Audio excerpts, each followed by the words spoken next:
엄마는 그냥 거기만 계시면 돼요.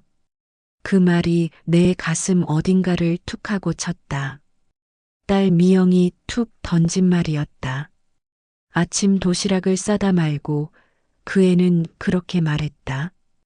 거기만 계시면 된다는 그 말 안에 내 모든 삶이 갇혀 있는 것 같았다. 식탁 끝자리에 앉아 식은 밥을 입에 넣고 있던 나는 문득 내 이름이 뭐였는지 가물가물했다.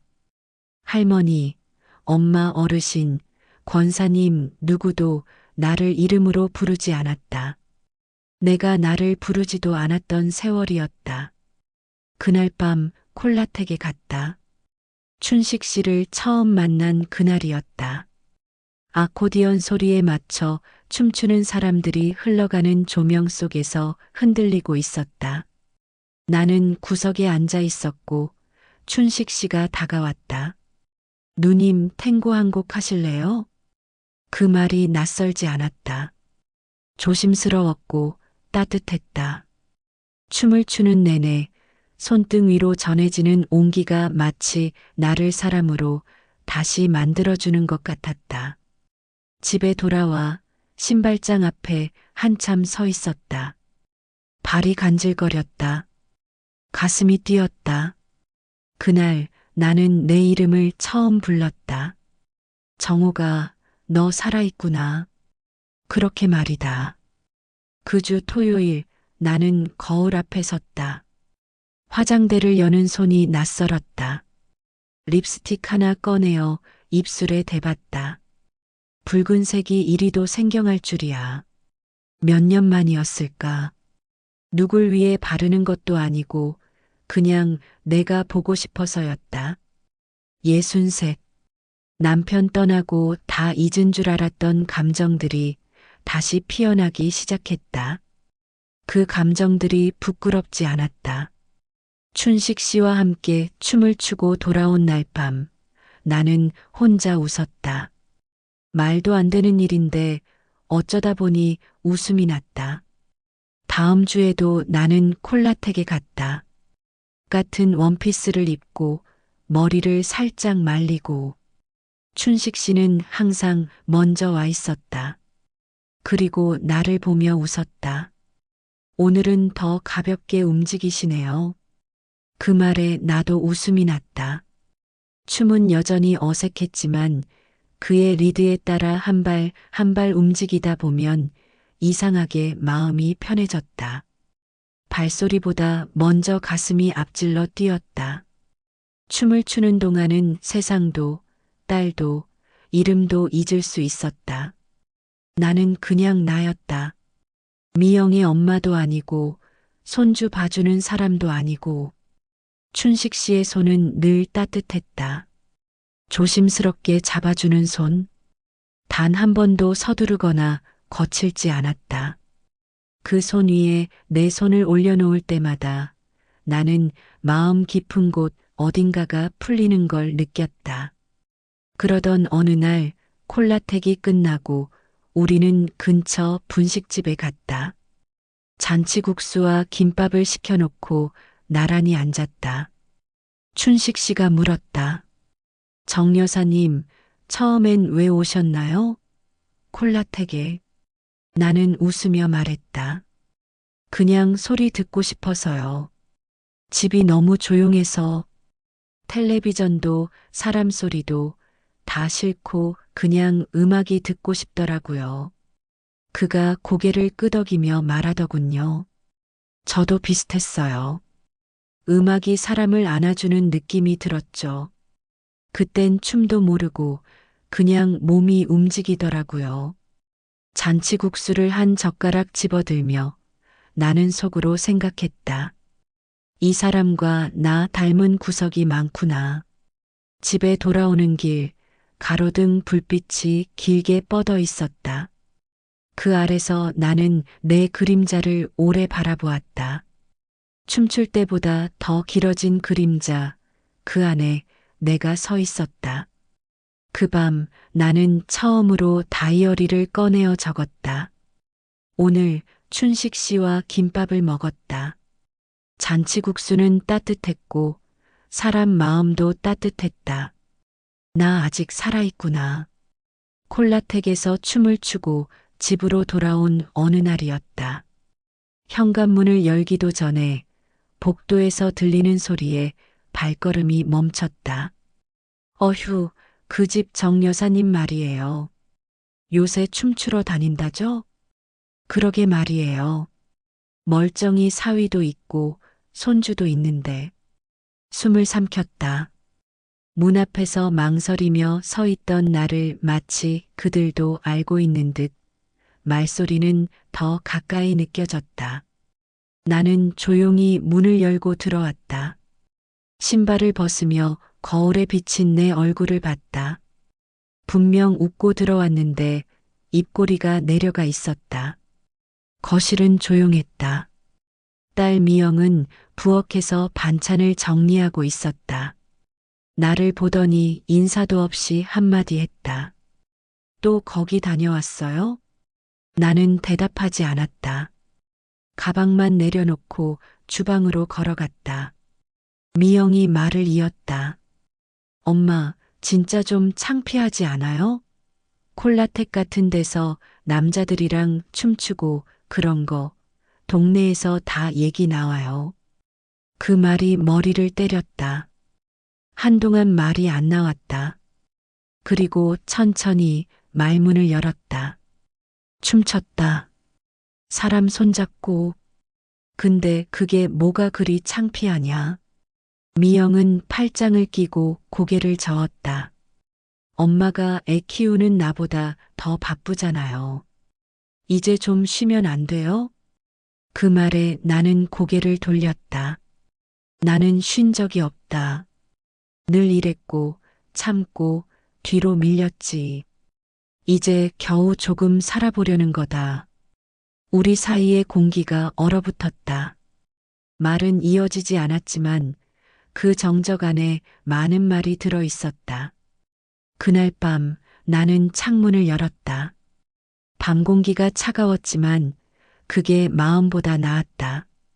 내 마음은 부끄러움인지 억울함인지 모를 감정으로 가득했다. 내가 잘못한 걸까? 나 이상한가? 그 순간 핸드폰에 문자 하나가 도착했다. 오늘 춤 정말 좋았습니다. 누님 덕분에 제 마음이 따뜻했어요. 감사합니다. 그 문자를 오래 바라봤다. 누가 날 이렇게 고맙다고 해준 게 얼마만이었을까? 나는 손가락을 조심스럽게 움직여 답장을 보냈다. 저도 감사합니다.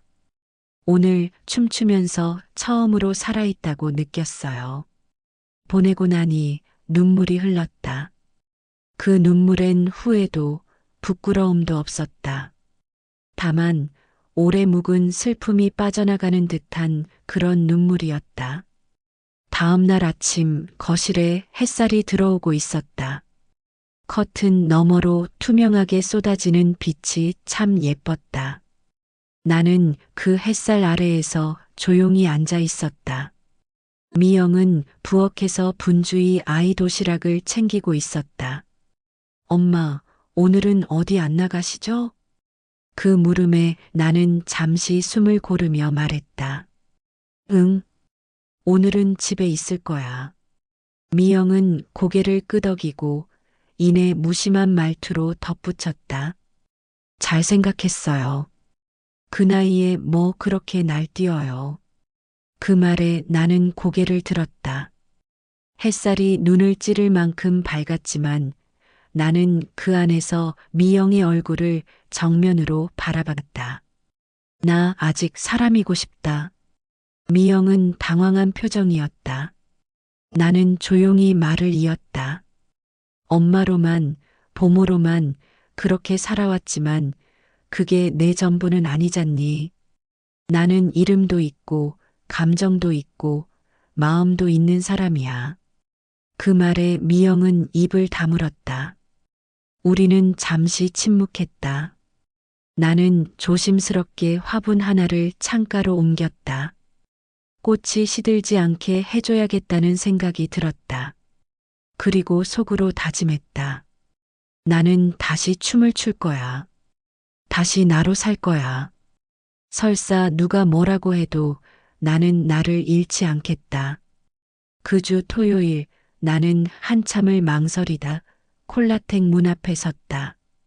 손에는 조심스레 다린 연분홍 블라우스가 들려 있었고 입가엔 오래전 묻어둔 설렘이 피어나고 있었다. 문을 여는 순간 익숙한 아코디언 소리가 귓가를 감쌌다. 나는 천천히 춘식 씨가 늘 앉던 자리로 향했다. 그는 내 모습을 보고 반가운 눈빛으로 일어섰다. 오늘은 더 밝아 보이십니다. 그 인사에 나는 미소로 답했다. 말은 없었지만 우리 사이에 흐르는 공기가 부드럽게 서로를 감싸 안았다. 첫 곡이 시작되고 우리는 조용히 손을 맞잡았다. 음악이 흐르자 몸이 반응했고 몸이 반응하자 마음도 자연스레 따라갔다. 춘식 씨는 여전히 조심스럽게 나를 이끌었고 나는 그 흐름 속에서 나를 잊고 나를 찾았다. 그 순간 뒤쪽 테이블에서 낮은 웃음소리가 들렸다. 그리고 낯익은 목소리가 들렸다. 어이구, 저 집 할머니, 아직도 연애질이네. 심장이 순간 철렁 내려앉았다. 춘식 씨의 손이 살짝 움츠러드는 것이 느껴졌다. 나는 고개를 돌리지도 못한 채 가슴 속에서 무언가 무너지는 소리를 들었다. 손주 봐줘야지. 저게 뭔 짓이래. 그 소리에 춘식 씨가 나를 살며시 끌어당겼다. 춤을 멈추지 않은 채 더 조용히 나를 안듯 감싸 안았다. 괜찮아요. 누님은 잘못한 거 없어요. 그 한마디에 눈물이 핑 돌았다. 춤이 끝나고 우리는 함께 밖으로 나왔다. 어스름이 깔린 저녁 공기 속에서 나는 조심스럽게 입을 열었다. 나 춤춘 게 그렇게 큰 잘못인가요? 춘식 씨는 말없이 고개를 저었다. 사람이 사람한테 마음 쓰는 게 왜 죄입니까? 누님, 절대 작아지지 마세요. 나는 한참을 그 자리에 서 있었다. 그리고 조용히 고개를 끄덕였다. 나를 지켜주는 이 한 사람의 말이 그날은 세상의 모든 소음을 이겨냈다. 집에 돌아온 뒤 나는 손수건에 코끝을 묻은 채 딸 미영의 방 앞에서 잠시 멈췄다. 문틈 사이로 손주의 숨소리가 들렸다. 문득 이런 생각이 들었다. 이 아이들이 나중에 크면 나처럼 살게 둘 수는 없지. 사랑을 숨기고 욕먹는 줄 알고 그렇게. 나는 방으로 들어와 조용히 다이어리를 꺼냈다. 그리고 한 줄을 적었다. 춤은 죄가 아니다. 마음도 죄가 아니다. 나를 사랑하는 건 그 어떤 잘못도 아니다. 일요일 아침 평소보다 이른 시간에 문자가 왔다. 오늘 도서관 옆 공원 같이 걸으실래요? 나는 잠시 멈칫했다. 춤도 아닌 음악도 아닌 걷자고? 그게 무슨 뜻일까? 그러다 이내 커튼을 젖히고 창밖을 내다봤다. 햇살이 맑았다. 맑아서 더 조용했다. 가볍게 블라우스를 꺼내 입고 작은 가방에 물티슈 하나, 립밤 하나를 넣었다. 딸과 손주는 외출 중이라 아무 말 없이 현관문을 조용히 닫았다. 춘식 씨는 도서관 옆 벤치에 먼저 와 있었다. 나를 보자 일어서며 익숙하게 인사했다. 오늘은 춤 없이도 괜찮으세요? 나는 웃으며 고개를 끄덕였다. 오늘은 음악이 없어도 괜찮을 것 같아요. 우리는 조용히 공원을 걸었다. 벚꽃잎이 몇 장 바람에 휘날렸다. 새소리가 멀리서 들려왔고 잔디밭에는 아이들이 뛰어놀았다. 그 사이에서 우리 둘은 말없이 걷기만 했다. 말이 없어도 어색하지 않았다. 오히려 그 침묵이 따뜻했다. 그러다 벤치에 앉았을 때 춘식 씨가 천천히 입을 열었다. 제 아내 9회 전에 먼저 갔어요. 나는 고개를 돌려 그의 얼굴을 봤다. 그의 시선은 멀리 잔디밭 끝자락을 향해 있었다. 말수적은 사람이었어요. 아픈 줄도 몰랐죠. 갑자기 쓰러져서 병원 가보니 손 쓸 수 없다고. 그렇게 갔어요. 그의 목소리는 담담했지만 눈빛은 아주 깊었다. 오랜 침묵이 쌓인 사람의 눈이었다. 그 후로는 집안에 불을 켜는 것도 싫더라고요. 불 켜면 빈자리가 더 선명해서 그래서 춤을 배웠어요. 어쩌면 외로움을 다른 박자로 바꾸고 싶었던 거겠죠. 나는 그 말을 가슴에 담았다. 춤을 추는 이유가 나와 같았다.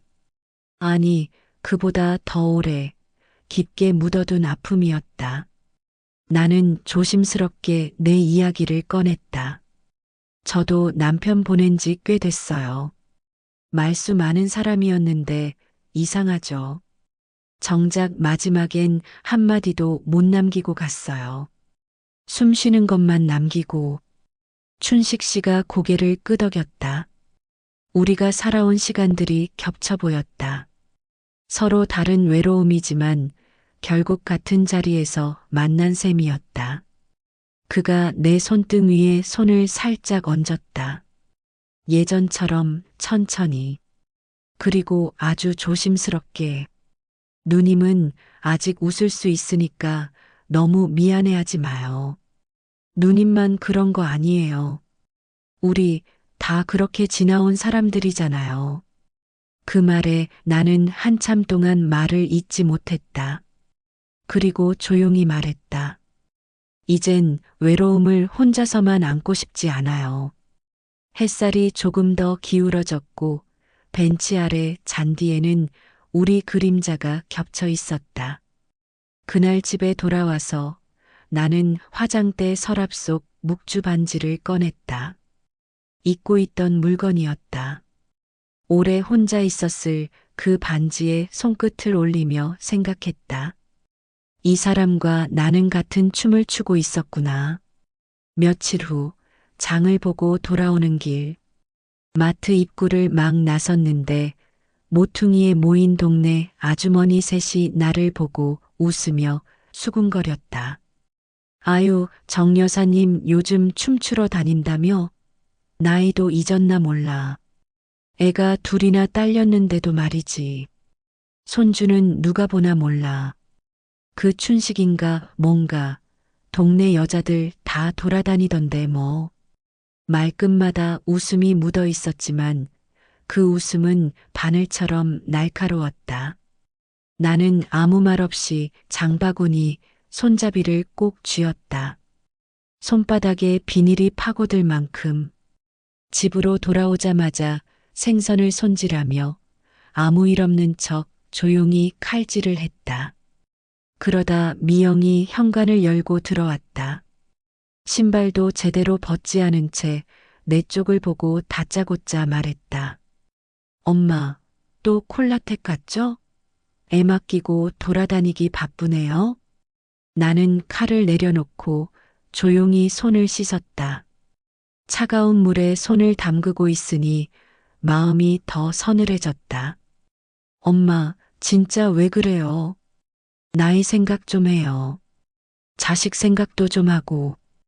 그 말이 너무 익숙해서 오히려 새롭게 들렸다. 딸년의 걱정이란 이름을 쓴 간섭. 그게 언제부턴가 내 숨을 막고 있었다. 그 사람도 그냥 심심해서 그러는 거 아니에요? 진심이면 콜라텍 같은데 안 나가죠. 그 말이 나를 무너뜨렸다. 춘식 씨를 향한, 그리고 내 선택을 향한 모욕이었다. 나는 반박하지 못했다. 손등이 뜨겁고 붉어지도록 수건만 쥐었다. 그날 밤 춘식 씨에게 문자가 왔다. 오늘도 기다렸습니다. 괜찮으신가요? 나는 답을 쓰지 못했다. 휴대폰 화면만 한참 들여다보다 결국 꺼버렸다. 마음속에 이상한 고요가 내려앉았다. 무거운 침묵과 쓸쓸함이 함께 깔렸다.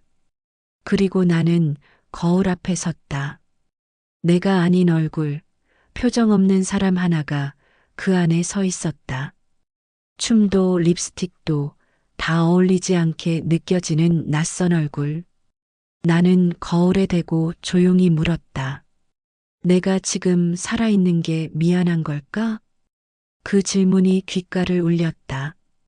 오래도록. 그리고 이튿날 나는 집 밖으로 나가지 않았다. 전화도 받지 않았고 문자도 확인하지 않았다. 콜라텍도 교회도 마트도 가지 않았다.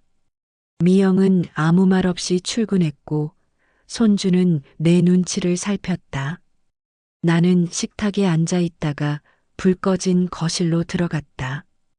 TV도 켜지 않고 커튼도 열지 않고 한 줄기 빛도 들지 않는 그 방 안에서 나는 처음으로 이렇게 말했다. 나 사라진 것 같아. 그 말에 아무도 대답하지 않았다. 하지만 그 말이 내 마음을 대신해주는 유일한 언어였다. 나는 처음으로 내 존재를 내 입으로 인정하고 있었다. 이제 그 침묵의 끝에서 내가 어떤 결정을 할지 나는 알 수 없었다. 다만 한 가지는 분명했다. 지금 이대로는 안 되겠다. 다음 날 아침 커튼을 살짝 거드니 햇살이 방 안에 흘러들었다. 미세한 먼지 입자들이 부유하고 있었다. 나는 그 빛을 한참 바라보다 천천히 속삭였다. 정우가 일어나자 오랜만에 내 이름을 불러본 순간이었다. 누구도 불러주지 않았던 이름. 나조차 잊고 살았던 이름. 그 이름을 조용히 입에 담는 것만으로도 마음 한켠이 따뜻해졌다. 나는 장롱 위에 올려둔 춤 구두를 꺼냈다. 먼지가 얇게 내려앉아 있었지만 그 안에는 내가 숨겨두었던 설렘이 고스란히 담겨 있었다. 수건으로 구두를 닦으면서 내 손끝은 아주 작지만 분명한 결심을 따라 움직이고 있었다. 립스틱도 다시 꺼냈다. 예전보다 덜 짙게 그러나 확실히 생기를 띠게. 거울 앞에 앉아 머리를 넘기며 내 얼굴을 다시 들여다봤다. 이제는 낯설지 않았다. 그 안엔 다시 살아가려는 여자의 얼굴이 있었다. 문득 서랍 한 구석에서 오래 전 춘식 씨가 줬던 명함이 보였다. 첫 만남에 내 손에 쥐어준 종이. 나는 그 종이를 꺼내어 가슴께에 조심스레 올렸다. 이제는 내가 나에게 허락해야 할 때다.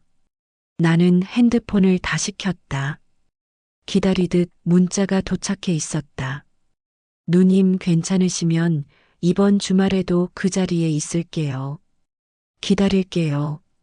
나는 잠시 숨을 들이켠 뒤 손가락을 움직였다.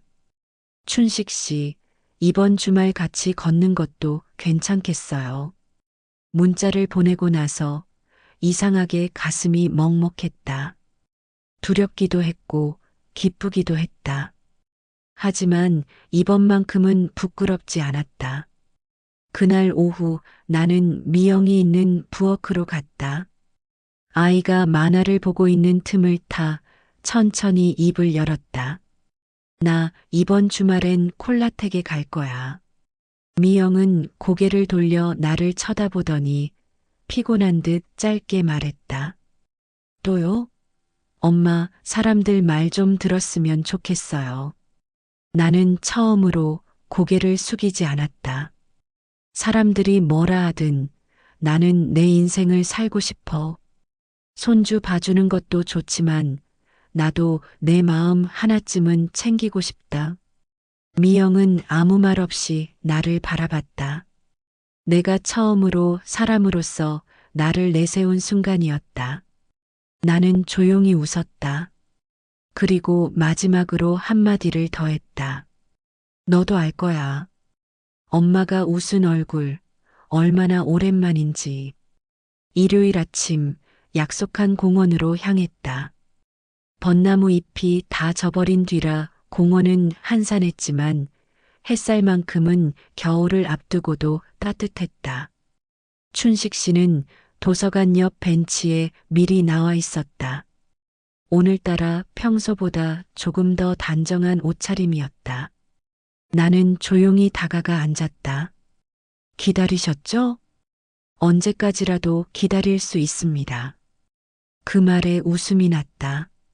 무게도 꾸밈도 없는 말이지만 그 안엔 긴 시간의 간절함이 녹아 있었다. 우리는 말없이 걷기 시작했다. 걷다 보니 춘식 씨가 조심스레 물었다. 그날 이후 많이 힘드셨죠? 나는 고개를 끄덕였다. 사람들 시선이 칼날처럼 느껴졌어요. 미영이도 많이 반대했고요. 춘식 씨는 말없이 걸음을 맞춰주었다. 그리고 한참 후 조용히 말했다. 저도 많이 생각했어요. 누님한테 짐 되는 건 아닐까? 괜히 더 아프게 한 건 아닐까? 나는 발걸음을 멈췄다. 그리고 고개를 돌려 그의 얼굴을 바라봤다. 춘식 씨는요, 내 마음을 살려줬어요. 내가 다시 춤추고 싶다고 느끼게 만든 사람, 그게 춘식 씨예요. 그는 잠시 입을 다물었다가 천천히 손을 내밀었다. 나는 그 손을 바라보다 조용히 겹쳤다. 우리는 그렇게 손을 잡고 공원 끝자락에 있는 작은 호수로 향했다. 바람이 불어 잔잔한 물결이 일었고 햇살이 그 위에 반짝였다. 춘식 씨가 말했다. 누님, 저는 아직 많이 부족한 사람이에요. 하지만 지금 마음만은 확실합니다. 누님과 함께 천천히 걸어가고 싶습니다. 나는 그 말에 눈을 감았다. 그리고 마음속에서 대답했다. 그래, 이제는 같이 걸어도 괜찮겠다. 그날 저녁 집에 돌아온 나는 거실 테이블 위에 작은 백합을 올려두었다. 시장에서 일부러 사온 꽃이었다. 남이 아닌 내가 나에게 선물하고 싶은 마음으로. 그리고 커피잔 옆에 작은 엽서를 꺼내 적었다. 늦게 핀 꽃은 오래 간다. 그러니 우리 천천히. 그 글을 쓰며 나는 울지 않았다. 대신 오래도록 조용히 미소 지었다. 시파 무너진 문턱 앞에서 그 다음 주 평온했던 시간에 균열이 생겼다.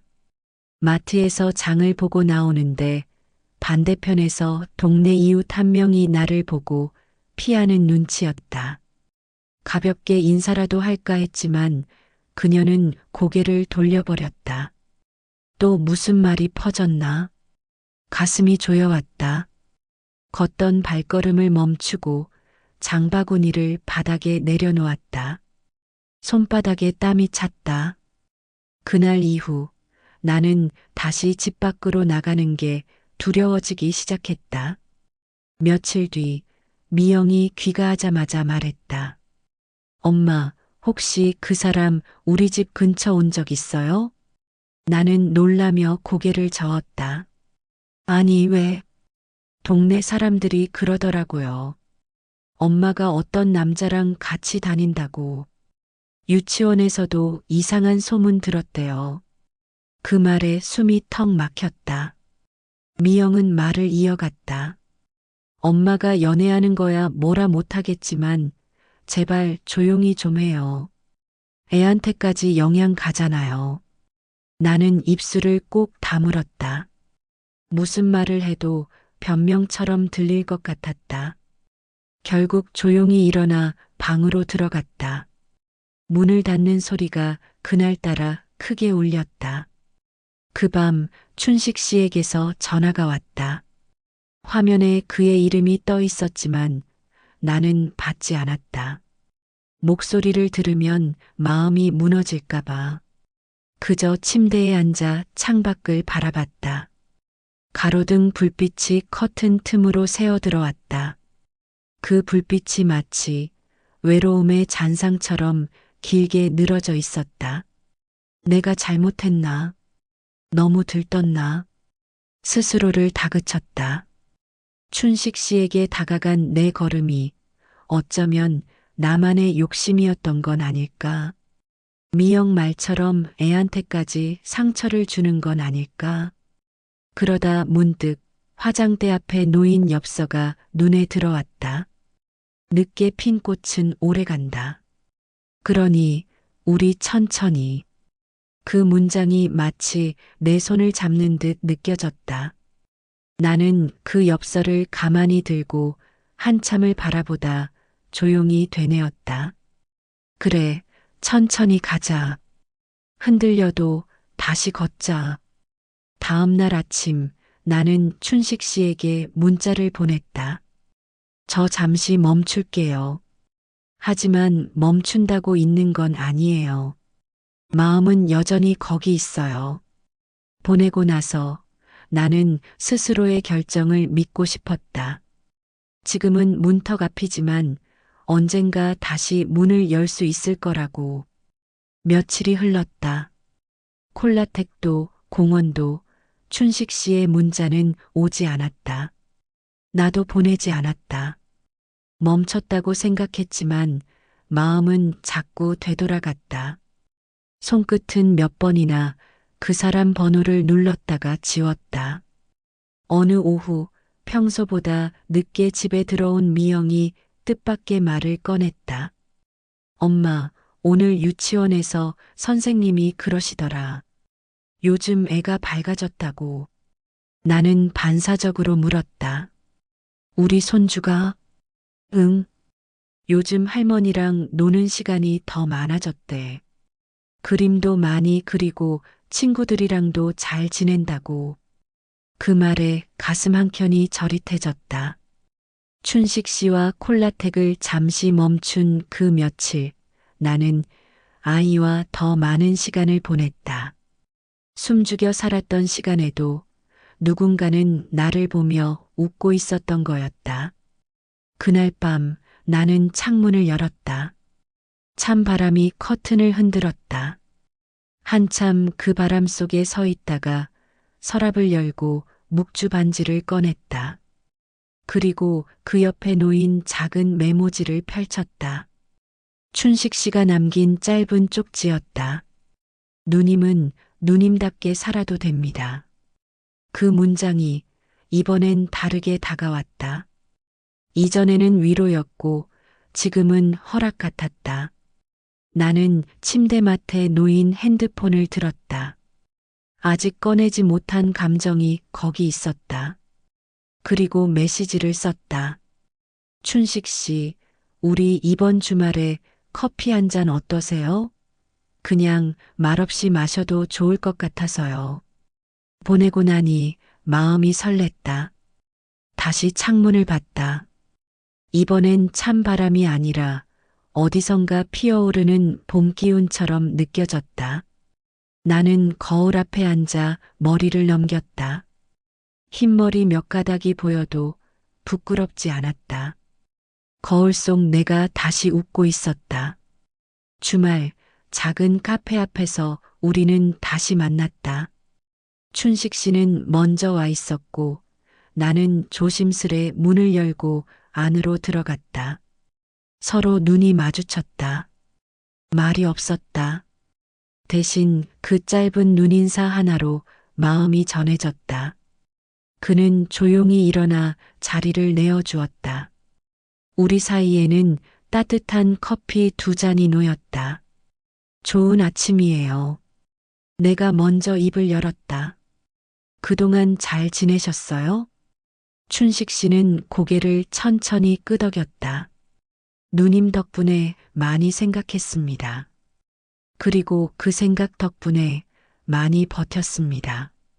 나는 커피잔을 두 손으로 감싸쥐었다. 따뜻함이 손끝에서 퍼졌다. 입에 머금은 말들은 조용히 내려갔다. 그날 이후로 저는 무너지는 대신 제 자리를 찾아야겠다고 생각했어요. 그는 천천히 고개를 끄덕이며 말했다.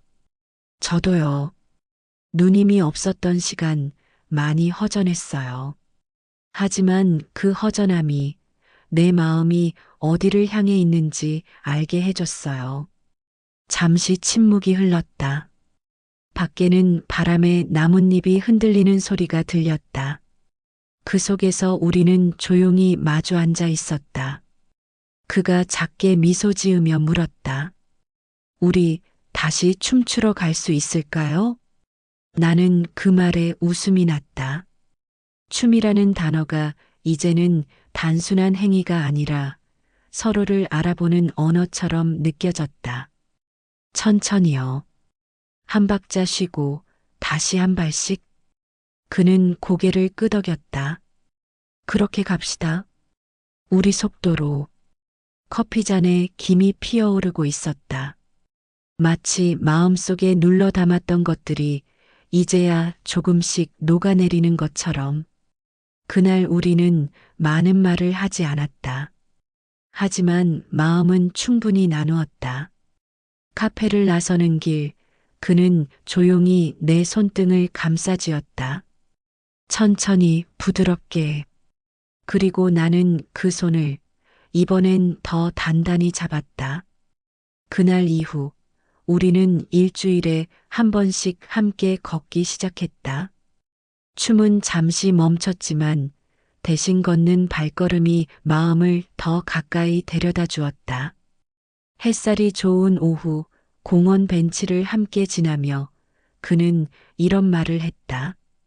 누님, 예전엔 이렇게 걷는 것조차 어색했어요.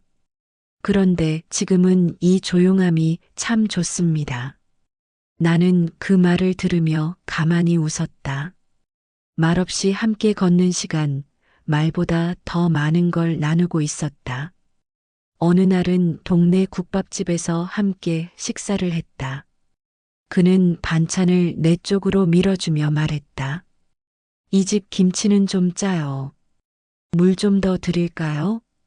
작은 배려 하나하나에 마음이 따뜻해졌다. 예전 같았으면 눈치부터 봤을 말들. 이제는 자연스럽게 받아들일 수 있었다. 춘식 씨, 네. 요즘 들어 자주 웃게 돼요. 그냥 이유 없이. 그는 조용히 나를 바라보다가 말했다. 저도 그렇습니다. 그게 사람 마음이라는 게 참 그렇더라고요. 말보다도 먼저 움직이는 것 같아요. 그날 저녁 우리는 함께 집 앞까지 걸어왔다. 나는 문 앞에서 그에게 물었다. 다음 주엔 춤추러 가볼까요? 이제 마음이 따라갈 것 같아요. 그는 말없이 고개를 끄덕였다. 눈빛이 반짝였다. 문을 열고 들어서려는 찰나 그가 조심스럽게 말했다. 정옥 씨, 나는 잠시 놀라 돌아봤다. 그가 내 이름을 처음 불렀다. 네, 그냥 불러보고 싶었습니다. 누님도 여사님도 아닌 정옥 씨로. 그 말에 가슴이 뭉클했다. 오랜 세월 불리지 않았던 이름. 오랜만에 들리는 그 한마디가 나를 사람으로 다시 서게 만들었다. 나는 웃으며 대답했다. 고마워요, 춘식 씨. 그날 밤 잠들기 전 나는 거울 앞에 섰다. 오늘따라 얼굴빛이 달라 보였다. 웃는 내 모습이 낯설지 않았다. 나는 이제 춤보다 더 중요한 걸 배우고 있었다. 같은 박자에 맞춰 걷는다는 것. 같은 방향을 바라본다는 것. 그것이 진짜 춤이라는 것을. 그 주 수요일 손주 유치원에서 돌아온 미영이 퉁명스럽게 문을 닫고 들어왔다. 나는 부엌에서 된장국을 데우고 있었다. 김이 모락모락 피어오르는 냄비 앞에서 나는 조용히 물었다. 무슨 일 있었니? 미영은 한참을 대답하지 않다가 말했다. 엄마, 내가 너무 예민한 거예요? 뜻밖의 질문이었다. 나는 놀라서 그녀를 바라봤다. 그녀의 눈동자엔 피곤이, 그리고 어딘가 눌러둔 감정이 담겨 있었다. 왜? 요즘 자꾸 생각해요. 내가 너무 엄마를 막았던 건 아닌가, 내가 뭐 그렇게 상처였다고, 그걸 엄마한테 다 돌렸나 싶기도 하고, 나는 냄비를 불에서 내리고 조용히 딸 옆에 앉았다. 미영아, 엄마도 너한테 말 못했던 게 많았어. 그저 참는 게 사랑인 줄 알았거든. 근데 이제는 알겠더라. 말하지 않으면 서로 놓치더라. 미영은 고개를 숙였다. 조용히 아주 작게 말했다. 엄마 춘식 씨랑 계속 만나도 돼요. 그 말에 숨이 멎는 줄 알았다.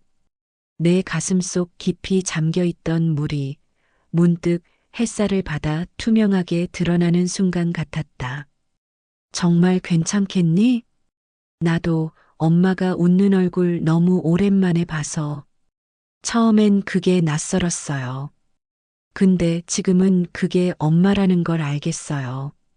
나는 말없이 딸의 손을 잡았다. 오랜 오해와 거리감이 그 순간 조금씩 녹아내렸다. 그 주말 나는 다시 콜라텍에 갔다. 입구 앞에 서자 춘식 씨가 미리 와 있었다. 그는 멀리서 나를 보고 손을 흔들었다. 나는 한 걸음 한 걸음 조심스럽게 다가갔다. 춘식 씨는 내 손을 잡으며 말했다. 오셨군요, 정옥 씨. 나는 웃으며 대답했다. 이젠 나도 나한테 허락했거든요. 무대 중앙에서 첫 곡이 흘러나오기 시작했다. 우리는 천천히, 아주 천천히 첫 발을 내디뎠다. 빛나는 조명 아래 사람들 사이에서 우리는 하나의 박자를 만들고 있었다. 그 순간 나는 알았다. 춤은 단지 음악에 맞추는 게 아니었다. 마음과 마음이 서로에게 자리를 내어주는 일이었다. 그리고 이제야 나는 내 마음에도 자리를 내어주기로 했다. 일요일 아침 부엌 창 너머로 햇살이 부드럽게 들어왔다. 된장국이 조용히 끓고 있었고 테이블 위에는 백합 한 송이가 피어 있었다. 그 꽃은 이번엔 내가 내 손으로 산 것이었다. 나는 화장대를 열고 연분홍 블라우스를 꺼냈다. 구김없는 옷자락을 펴며 거울 앞에 섰다. 거울 속 나는 더 이상 수줍어하지 않았다. 늦게 핀 꽃도 그 나름의 향기를 가진다는 걸 알게 된 얼굴이었다. 문을 나서기 전 손주가 나를 불렀다.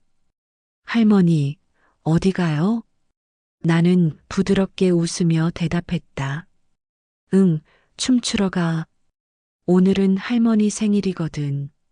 아이의 눈이 동그래졌다. 축하해요. 나는 그 말 한마디가 생일 케이크보다 더 따뜻했다. 현관문을 나서며 나는 가방 속 춘식 씨 명함을 한 번 더 꺼내 보았다. 이제 그 명함은 누가 준 종이가 아니라 내가 선택한 삶의 방향이었다. 콜라텍 문을 열자 익숙한 음악이 흐르고 있었다. 춘식 씨는 여전히 우리가 처음 만난 그 자리에 앉아 있었다. 나를 보자 자리에서 일어나 한 손을 내밀었다. 정옥 씨, 오늘은 어떤 곡으로 시작할까요? 나는 그의 손을 잡으며 말했다. 우리 둘이 천천히 부르는 마지막 곡으로요. 무대 한가운데 조명이 우리를 비추기 시작했다. 발을 맞추고 마음을 맞췄다. 바닥에 반사된 네온 조명 속 우리는 그동안 지나온 계절들을 몸으로 추듯 조용히 걸어갔다. 음악이 흐르고 우리는 천천히 돌았다. 그 속에서 나는 알았다. 사랑은 늦게 와도 좋고, 춤은 서툴러도 괜찮고, 삶은 언제든 다시 시작할 수 있다는 걸. 그리고 그날 마지막 곡이 끝나고도 우리의 춤은 멈추지 않았다. 나는 오늘도 내 삶이라는 무대에 마지막 춤을 위해 당당히 천천히 걸어간다.